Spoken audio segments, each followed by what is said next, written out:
Hey everyone, welcome back to the channel. Today, we've got something wild to talk about.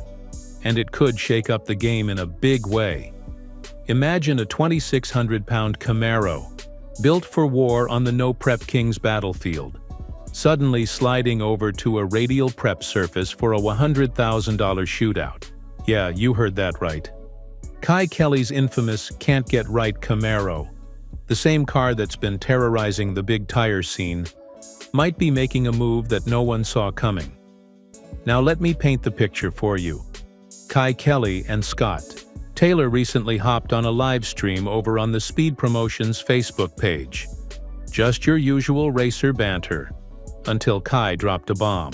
He said he's considering throwing radials on Can't Get Right. This is no small talk. We're talking about a full-fledged shift in strategy that could change how this car races and wins forever. Let's break that down for a second. Can't Get Right isn't just a name, it's a reputation.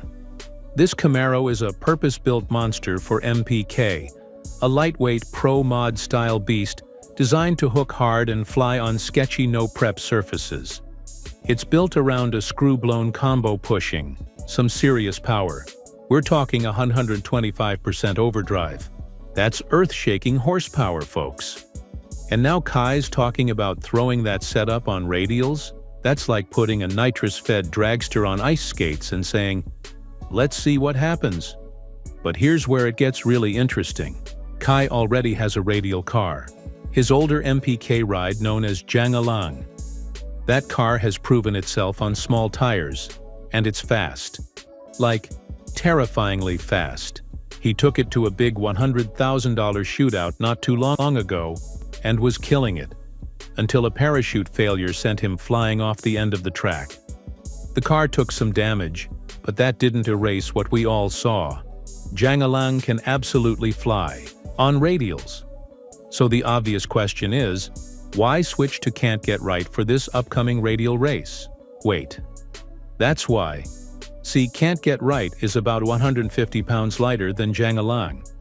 And if you know drag racing, especially over an eighth mile, then you know 150 pounds is massive. We're talking 6 to 7 hundredths of a second. And in a world where races are decided by thousandths, that's game-changing.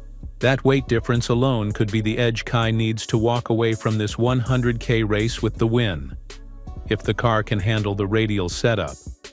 And that's a big if. Now listen, radial racing is a whole different animal. Big tires absorb and adapt. Radials? They're unforgiving.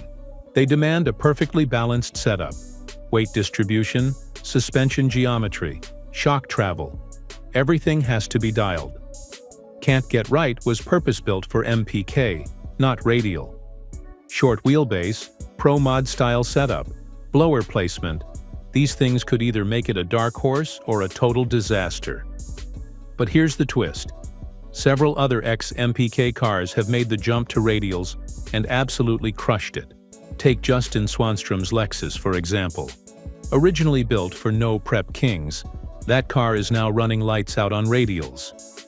Same for Daddy Dave's Audi. Both of them have shown that the MPK recipe might just accidentally be the perfect formula for radial domination. That gives us hope, and it should have Kye Kelley's competition very, very worried.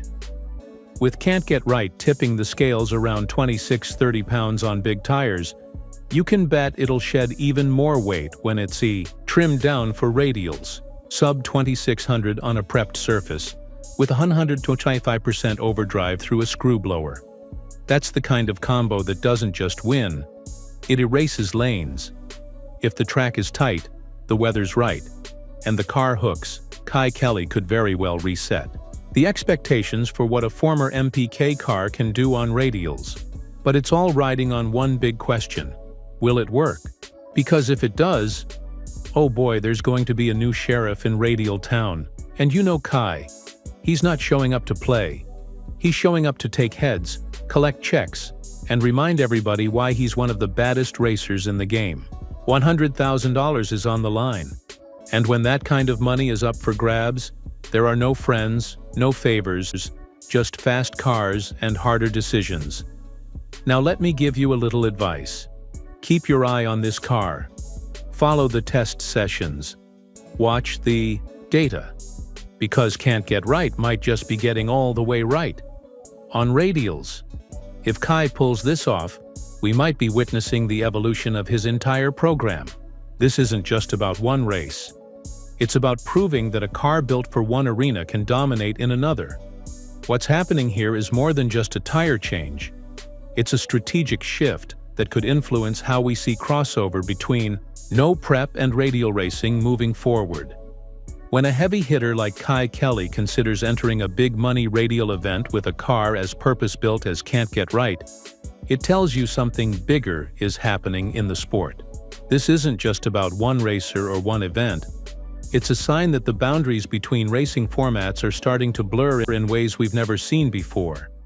Now let's talk strategy, because Kye Kelley isn't the kind of racer who throws things at the wall to see what sticks. He's meticulous, calculated, and competitive to his core. This move wouldn't even be in the conversation if he hadn't already gathered data, talked with his team, and compared notes with other racers who've made this kind of transition. You better believe he's watching cars like Daddy Dave's Audi and Justin Swanstrom's Lexus, both of which made the switch from MPK builds to radial killers. If they can do it successfully, you know Kye's thinking, why not me? One major factor that's often overlooked is track prep. Radial races typically take place at top-tier facilities with elite track surfaces. That means consistent grip, clean launches, and a much more predictable environment than the rough-and-tumble world of no-prep racing. For a car like Can't Get Right, that could be the secret sauce. If this Camaro can put its power down cleanly on a sticky surface, it might unleash its full potential in a way we've never seen before, especially if it doesn't have to fight the inconsistencies of an unprepped surface. But it's not all sunshine and easy wins. There's a real risk here. The short wheelbase that works for quick weight transfer and agility on no prep might not be as forgiving at high speed on a radial. The car could get twitchy, unstable, and hard to keep straight under full power. Kye's team will need to rework the suspension, possibly change out shock setups, and rethink how the car plants its power, all without sacrificing what makes Can't Get Right so dominant in its original form. And then there's the psychological edge. Think about it. If Kye shows up with a car that wasn't built for this and ends up laying down unbeatable passes, what message does that send? It says that his camp isn't just skilled, they're next-level smart. That kind of win does more than just earn a paycheck. It strikes fear. It rewrites what people think is possible.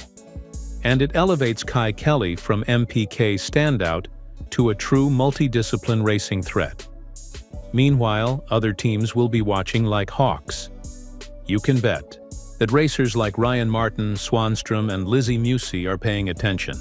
Because if Can't Get Right performs, it might start a wave of MPK cars transitioning to radial races in the off-season. And that could permanently change the competitive landscape. We might be seeing the start of a new hybrid era where top-tier, no-prep cars are built with enough flexibility to dominate in multiple formats. There's also a branding and legacy angle here. Kye isn't just racing. He's building a legacy.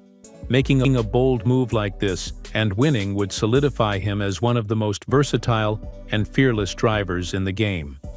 This isn't just another race. It's a moment that could define his career. And let's not forget, racers don't get remembered for playing it safe. They get remembered for doing what others said couldn't be done, and pulling it off in front of the world. For the fans, this is the kind of shakeup that makes racing so exciting. When the old rules get challenged and new strategies emerge, it reminds us why we love the sport in the first place. It's about innovation, risk, adrenaline, and that constant pursuit of speed. Whether Can't Get Right wins or loses on radials, this move is going to make noise, and we'll all be watching every test session, every qualifying pass, and every race with our jaws on the floor. So, stay tuned, stay hyped, and stay plugged in. Because this 100K radial race isn't just another event on the calendar. It might just be the site of one of the boldest racing experiments we've seen in years. Kye Kelley's stepping into uncharted territory with Can't Get Right, and if it goes the way we think it could, this might be the beginning of a whole new era in outlaw racing. Let's see what happens.